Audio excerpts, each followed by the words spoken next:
AP హోంమంత్రి అనిత కీలక వ్యాఖ్యలు చేశారు. టీటీడీపై తప్పుడు ప్రచారం చేస్తున్న భూమన కరుణాకర్ రెడ్డిపై కేసు పెడతామని చెప్పారు. అబద్ధాన్ని నిజం చేయడానికి వైసీపీ నేతలు ప్రయత్నిస్తున్నారు.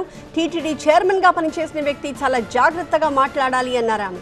రాష్ట్రంలో మత కలహాలు సృష్టించాలని ప్రయత్నిస్తున్నారు అన్నారు మంత్రి అనిత. ప్రభుత్వానికి చెడ్డ పేరు తీసుకురావాలనే దురుద్దేశంతోనే ఇలా తప్పుడు ప్రచారం చేస్తున్నారు. గతంలో పింక్ డైమండ్ అంటూ దుష్ప్రచారం చేశారు అన్నారు అనిత. Already case కడుతున్నామండి. ఎందుకంటే విషయం ఏంటంటే ఇప్పుడు తిరుపతి అనేసరికి ఒక ఆధ్యాత్మిక ప్రదేశం, దాని మీద చాలా సెంటిమెంట్ ఉంటుంది. తిరుపతిలోని ఎక్కడైనా ఏదైనా చిన్నది అంటే మాంసాహారం ఎక్కడ దొరికినా, ఒక సిగరెట్ దొరికినా, లేకపోతే ఏదైనా మద్యపానానికి సంబంధించిన అంశాలు ఏమైనా దొరికినా కూడా భక్తుల మనోభావాలు దెబ్బతినే పరిస్థితులు ఉంటాయి. అటువంటి సిచ్యువేషన్స్లో ఒక అబద్ధపు ప్రచారాన్ని నిజం చేయడానికి వాళ్ళు చేస్తున్న ప్రయత్నాలు.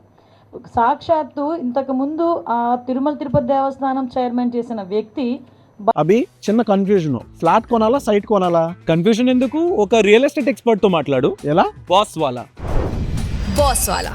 Be the boss. బయటకు వచ్చి ఆ తిరుమల తిరుపతి దేవస్థానం తాలూకా ప్రాధాన్యత, దాని తాలూకా సెంటిమెంట్ తెలిసిన వ్యక్తిగా ఆయన అటువంటి కామెంట్స్ చేసేటప్పుడు ఆయన సెన్స్ పనిచేయాలి, చిత్తశుద్ధితో ఉండాలి.